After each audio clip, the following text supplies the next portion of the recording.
ॿुधायूं पिया हादसो टोल प्लाज़ा वटि पेश आयो आहे। हादसे में तसव्वुर अली सोलंकी मौके ते ई फोत थी वियो आहे। वधीक तफ़सील मालूम कंदासीं। लाइन ते मौजूद आहे नानक राम। जी नानक राम, छा तफ़सील आहिनि हादसे जे हवाले सां?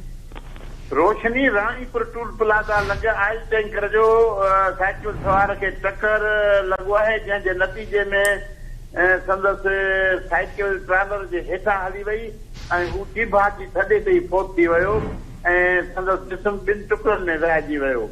संदसि सुञाणप तसव्वुर अली वलद हिम्मत अली सोलंकीअ तौर थी आहे, जेको सालारी सोलंकीअ जो रहवासी ॿुधायो पियो वञे।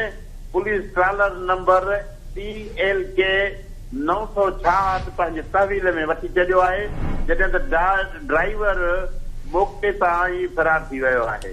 जी वॾी महिरबानी नाज़रीन, राणीपुर खां नानक राम तफ़सील ॾिना आहिनि।